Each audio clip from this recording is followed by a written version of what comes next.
Marcos, unang kabanata. Ito ang simula ng magandang balita tungkol kay Hesukristo, ang anak ng Diyos. Tulad ng nakasulat sa aklat ni Propeta Isayas, narito ang sugo ko na aking ipadadalang mauuna sa iyo. Ihahanda niya ang iyong daraanan. Ito ang pahayag ng isang taong sumisigaw sa ilang. Ihanda ninyo ang daraanan ng Panginoon. Gumawa kayo ng mga tuwid na landas na kanyang lalakaran. At dumating na sa ilang si Juan na tagapagbautismo na nangangaral, pagsisihan ninyo't talikuran ang inyong mga kasalanan at pabautismo kayo, upang kayo'y patawarin ng Diyos. Halos lahat ng taga-Judea at taga-Jerusalem ay pumunta kay Juan. Ipinahayag nila ang kanilang mga kasalanan at sila'y binautismuhan niya sa ilog Jordan. Ang damit ni Juan ay yari sa balahibo ng kamelyo, at balat naman ng hayop ang kanyang sinturon. Ang kanya namang pagkain ay balang at pulot-pukyutan. Ito ang ipinapahayag niya sa mga tao, ang darating na kasunod ko ay higit na makapangyarihan kaysa sa akin. Ni hindi ako karapat-dapat yumukod at magkalas man lamang ng tali ng kanyang sandalyas. Binautismuhan ko kayo sa tubig, ngunit babautismuhan niya kayo sa Espiritu Santo. Nang panahong iyon, dumating si Jesus mula sa Nazareth sa Galilea, at siya'y binautismuhan ni Juan sa ilog Jordan. Pagkaahong ni Jesus sa tubig, nakita niyang bumukas ang kalangitan at bumababa sa kanya ang Espiritu na tulad ng isang kalapati. Narinig niya ang isang tinig na mula sa langit at nagsasabing, "Ikaw ang minamahal kong anak, lubos kitang kinalulugdan." Pagkatapos, dinala agad ng Espiritu si Jesus sa ilang. Nanatili siya roon ng 40 araw, at do'y tinukso siya ni Satanas. Doon ay may mababanggas na hayop ngunit si Jesus ay pinaglingkuran ng mga anghel. Nang ibinilanggo si Juan, nagpunta si Jesus sa Galilea at ipinang-aral doon ang magandang balitang mula sa Diyos. Sinabi niya, dumating na ang takdang panahon. Malapit nang maghari ang Diyos.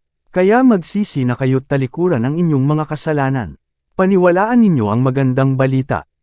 Habang naglalakad si Jesus sa tabi ng lawa ng Galilea, nakita niya ang magkapatid na Simon at Andres na nanghuhuli ng isda sa pamamagitan ng lambat. Sila'y kapwa mga mangingisda. Sinabi ni Jesus sa kanila, "Sumunod kayo sa akin at kayo'y gagawin kong mangingisda ng mga tao." Pagkasabi niya nito'y agad iniwan ng magkapatid ang kanilang mga lambat at sumunod sa kanya.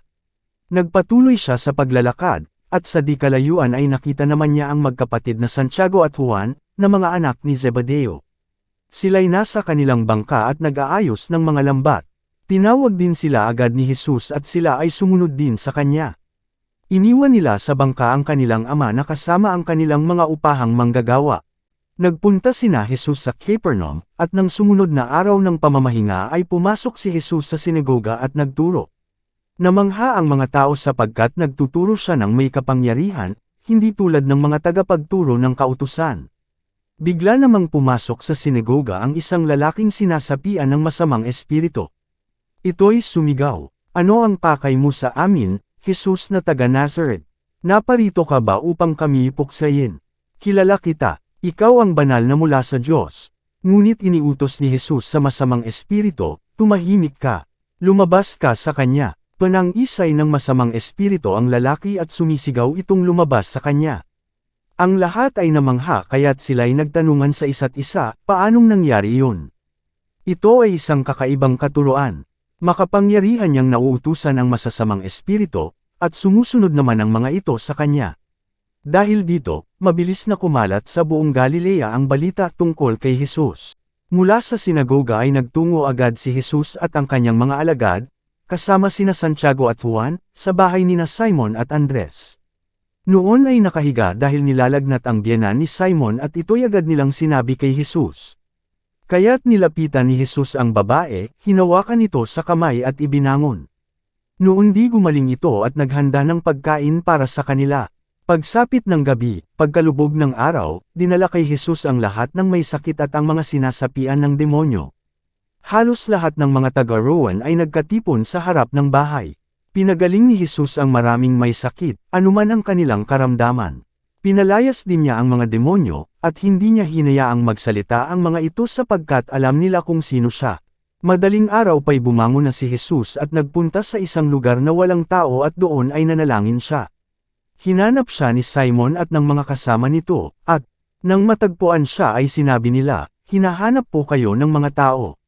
Ngunit sinabi niya sa kanila, kailangang pumunta rin tayo sa mga karatig bayan upang makapangaral ako roon. Ito ang dahilan ng pagparito ko. Nilibot nga ni Jesus ang buong Galilea. Nangaral siya sa kanilang mga sinagoga at nagpalayas ng mga demonyo. Isang taong may ketong ang lumapit kay Jesus. Lumod ito at nagmakaawa, kung nais po ninyo, ako'y inyong mapapagaling at magagawang malinis. Nahabag si Jesus sa ketungin kaya't hinawakan niya ito at sinabi, oo, nais ko. Gumaling ka. Noon di nawala ang ketong ng lalaki at siya'y naging malinis.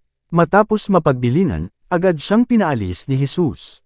At pinagsabihan ng ganito, huwag mong sasabihin ito kaninuman. Sa halip ay magpunta ka at magpasuri sa pari. Pagkatapos, mag-alay ka ng handog para sa Diyos ayon sa iniutos ni Moises bilang patunay sa mga tao na ikaw ay magaling at malinis na. Ngunit pagkaalis ng lalaki ay kanyang ipinamalita ang nangyari sa kanya. Dahil dito, hindi na nakapasok pa ng bayan si Jesus. Nanatili na lamang siya sa mga hindi mataong lugar, subalit pinupuntahan pa rin siya ng mga tao mula sa iba't ibang dako.